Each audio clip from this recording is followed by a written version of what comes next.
মারিয়া নিজের বন্ধু চার্লসকে নিজের হস্টেলের ঘরে নিয়েই এসেছিল যে তখনই হস্টেলের আলো চলে গেল।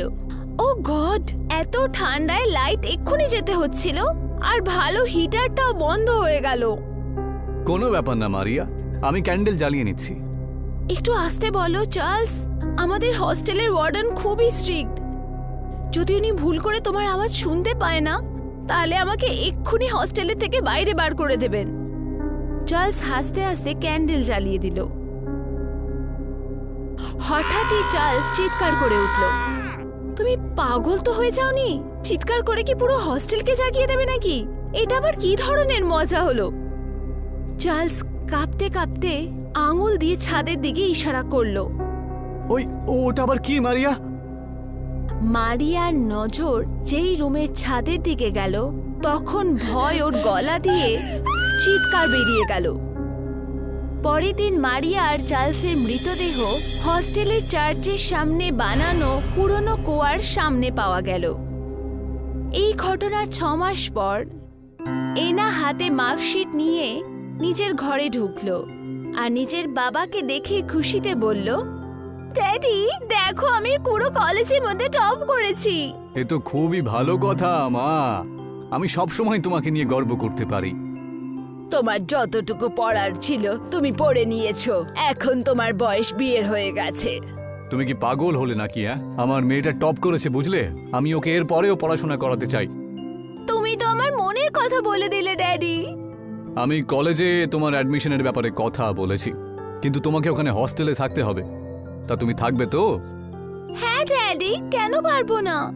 এনা ওই দিনই নিজের বাবার সাথে একটা গার্লস হস্টেলে চলে এলো। হস্টেলের ওয়ার্ডেন মার্থা এনাকে দেখে বলল, বলুন আমি আপনাদের কি সাহায্য করতে পারি?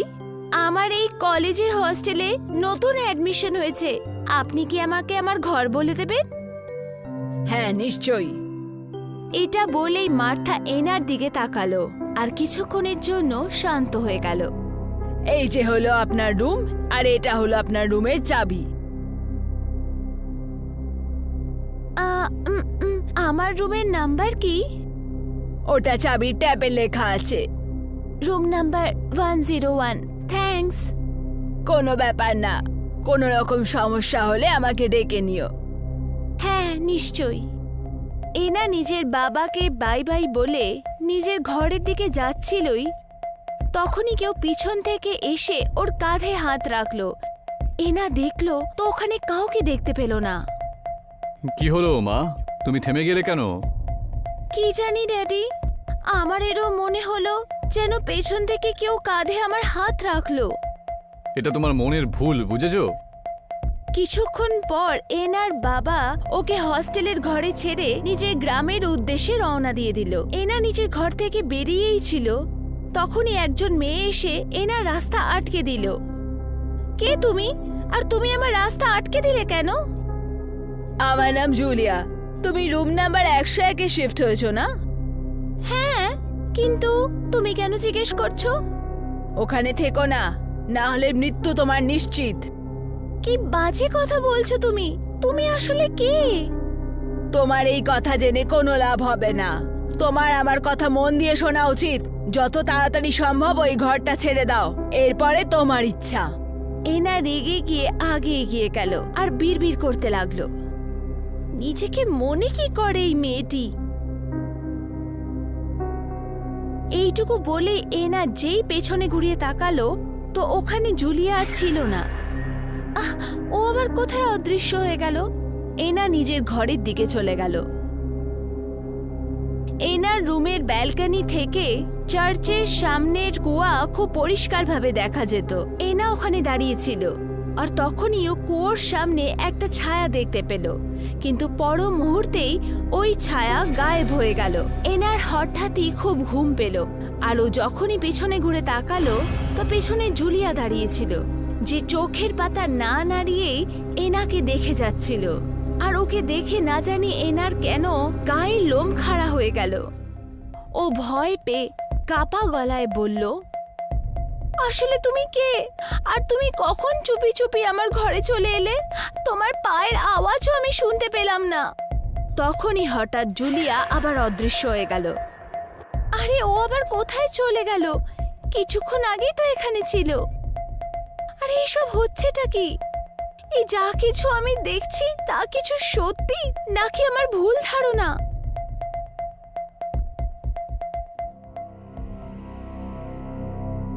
এনা বেডে বসে গেল। হঠাৎই ওর পুরো হাত রক্তে ভরে গেল। ও মাই গড, এসব কি হচ্ছে? আমার হাত হঠাৎ রক্তে কি করে ভরে গেল? এটা আমার ভুল ধারণা তো নয়। হঠাৎই ছাদ থেকে রক্তের বিন্দু এনার হাতে পড়তে থাকলো। এনা যেই ছাদের দিকে তাকালো ও বিস্মিত হয়ে গেল। এনা চিৎকার করতে করতে বলল, ও মাই গড, এসব কি হচ্ছে? এসব হতে পারে না। এটা কি সত্যি নাকি আমার ভুল ধারণা? ছাদে একজন মেয়ে টিকটিকির মতন দেয়ালের সাথে আটকে থেকে ওকে ঘুরছিল। ওর চেহারার একটা অংশ পুরো কালো ছিল, ওর দুটো চোখ পুরোপুরি ভাবে লাল ছিল। হঠাৎই ওই ভয়ানক দেখতে মেয়ে লাফ মেরে নিচে চলে এলো আর এনাকে খেয়ে ফেলবে এরকম ভয়ানক চেহারা দিয়ে দেখতে থাকলো। তুমি যা কিছু দেখছো সেটা তোমার ভুল ধারণা নয়, একদম সত্যি। কে তুমি আর আমার থেকে কি চাও? হঠাৎই ওই মেয়ের জিভ লম্বা হয়ে গেল আর ওই জিভ এনার গলা টিপে ধরলো। এনার এরকম অনুভূতি হলো যেন ওর শরীর থেকে কেউ রক্ত চুষে নিচ্ছে। তখনই এনার কানের মধ্যে মার্থার আওয়াজ কানে এলো।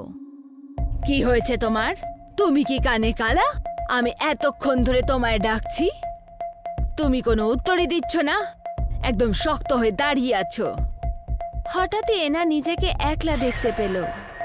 ও খুব দ্রুত মার্থার দিকে ঘুরে তাকালো। কি হয়েছে? এনা একই নিঃশ্বাসে মার্থাকে সব ঘটনা বলে দিল। কখনো কখনো আমরা যা দেখতে পাই সেটা সত্যি হয় না, আমাদের চোখের ভুল ধারণাও হয়। মনে রেখো, যদি তুমি এটাকে সত্যি ভাবো তাহলে সেটা সত্যি হবে, যদি মিথ্যে কথা ভাবো তাহলে সেটা মিথ্যে ছাড়া আর কিছুই হবে না। এনা মার্থাকে অবাক চোখে দেখতে থাকলো। আমি আপনার কোনো কথারই কোনো মানে খুঁজে পাচ্ছি না, প্লিজ আপনি আমাকে একটু বলুন এসব হচ্ছেটা কি? মার্থা এনার কথার কোনো উত্তর না দিয়ে সেই ঘর থেকে বাইরে বেরিয়ে গেল। পরের দিন সকালে এনা আবার মার্থার কাছে গিয়ে বলল, আমার পুরো বিশ্বাস আছে যে আপনি আমার থেকে কিছু লুকাচ্ছেন। এরম কোনো ব্যাপার নয় না, প্লিজ আমাকে সাহায্য করুন। আমি আপনাকে যা ঘটনা কালকে বলেছিলাম, আমার মন এগুলো মেনে নেওয়ার জন্য একদম তৈরি নয় যে ওটা আমার ভুল ধারণা। আপনি আমাকে কাল বলেছিলেন চোখে দেখা কোনো জিনিসকে আমি ভুল ধারণা যদি ভাবি সেটা ভুল ধারণাই হবে, আর যেটা কি সত্যি ভাববো সেটা সত্যি হবে। এর আসল রহস্যটা কি? এনার কথা শুনে মার্থা এনাকে খুব মনোযোগ দিয়ে দেখে বলল, কখনো কখনো সত্যি কল্পনা থেকেও বেশি ভয়ঙ্কর হয়। অনেক বছর আগে এই হস্টেলের ঘরে জুলিয়া নামের একজন মেয়ে থাকতো যে চার্চের ভেতরে কালো জাদু করত। একদিন হস্টেলের প্রথম ওয়ার্ডেন যে তার নিজের চোখ দিয়ে জুলিয়াকে একজন নিরীহ বাচ্চাকে বলি দিতে দেখে, মেরে ফেলার পরে মৃতদেহকে চার্চের সামনে বানানো কুয়োর মধ্যে ফেলে দিত, আর রেগে গিয়ে লোকেরা জুলিয়াকে জ্বলন্ত পুড়িয়ে মেরে ফেলে। এনা ভয়ের চোখে মার্থার দিকে তাকালো। যদি সেরকমই ব্যাপার হতো, আপনি আমাকে সেই ব্যাপারে আগে কেন বলেননি? এই ব্যাপারে হস্টেলে কেউ কোনো কথা বলে না। কথায় আছে, যেই জুলিয়ার ব্যাপারে আলোচনা করে সে বেঁচে থাকে না। মার্থা এটুকু বলেই ছিলই, তখনই এনার ঠোঁটের মধ্যে রহস্যময় হাসি চলে এলো।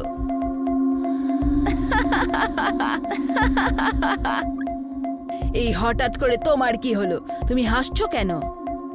এনা ভারী গলায় মার্থার দিকে তাকিয়ে বলল, যখন তুমি জানো এই ব্যাপারে কেউ কোনো কথা বললে সে বেঁচে থাকে না, এটা জানা সত্ত্বেও তুমি জুলিয়ার ব্যাপারে হস্টেলে আসা নতুন মেয়ের সাথে আলোচনা শুরু করে দিলে। এনার মুখে এইসব কথা শুনে মার্থার শরীর ভয় থরথর করে কাঁপতে লাগলো। হঠাৎই এনার চেহারা দেখতে দেখতে জুলিয়ায় পরিবর্তিত হয়ে গেল। জুলিয়া নিজের ভয়ঙ্কর চেহারা নিয়ে ওর সামনে দাঁড়িয়েছিল। জুলিয়ার ভয়ঙ্কর চেহারা দেখে মার্থার চোখ ভয়ে ঠিকরে গেল। ও তোতলাতে তোতলাতে ওর দিকে তাকিয়ে বলল, আমাকে ছেড়ে দাও, আমাকে ছেড়ে দাও। অসম্ভব, আমি তোমাকে কোনোভাবেই জীবিত ছাড়তে পারবো না। তোমাকে অন্য ওয়ার্ডেনদের মতো মরতে হবে। তুমি তো এখানে 10 বছরের বেশি ওয়ার্ডেনের জব করছো। তুমি কি জানো না যে এই গার্লস হস্টেলকে গার্লস হস্টেল নয়, বরঞ্চ মৃত্যুর গার্লস হস্টেল বলা হয়। হঠাৎই জুলিয়ার জিভ লম্বা হয়ে গেল আর মার্থার গলাতে আটকে গেল। কিছুক্ষণের মধ্যে মার্থার শরীর প্রাণহীন ভাবে মাটিতে পড়ে গেল। হঠাৎই জুলিয়ার চেহারা স্বাভাবিক হয়ে গেল আর ও এনার রূপে পরিবর্তিত হয়ে অজ্ঞান হয়ে গেল। পর মুহূর্তে যেই ওর চোখ খুলল, এনা দেখলো ওর সামনে ভয়ঙ্কর জুলি আর মার্থার মৃতদেহ পড়েছিল আর ও চার্চের কুয়োর সামনে দাঁড়িয়েছিল। তোকে বুঝিয়েছিলাম না আমি, কিন্তু তুই আমার কথা শুনলি না। আর লোক আমাকে ডাইনি বলে। ওরা ভেবেছিল ওরা আমাকে শেষ করে ফেলেছে, কিন্তু বোকা, ওরা এইটুকুও জানে না যে আমি এখান থেকে কখনো যাইনি। আমার আত্মা ওই কুয়ো আর ওই রুমের সাথে জুড়ে আছে। তুমি কি মার্থাকেও প্রাণে মেরে ফেলেছিলে? কারণ এই রহস্যকেও রহস্যর মতো করে রাখতে পারেনি, এই জন্য মারা গেল। কিন্তু তুমি চিন্তা করো না, তোমাকে তো এমনিতেও মরতে হবে, কারণ আমি তোমাকে সাবধান করেছিলাম যে আমার ঘরে থাকার সাহস করো না। হঠাৎই জুলিয়ার চোখ রক্তবর্ণ হয়ে গেল। তখনই এনার কানে মার্থার বলা কালকের কথাগুলো আবার শুনতে পেল। তুমি শুধু একটা ভুল ধারণা, আর কিচ্ছু না। তুমি তো প্রথম থেকেই মৃত, তুমি আমার কি ক্ষতি করতে পারবে? এটা বলেই এনা একদম দেরি না করে খুব দ্রুতভাবে জুলিয়া চেয়েও ওকে পেছন থেকে ধরতে পারল না। এনা দৌড়ে হোস্টেল থেকে বাইরে বেরিয়ে এলো। এনা এখনো ওই মৃত্যুর গার্লস হস্টেলকে ভুলতে পারেনি।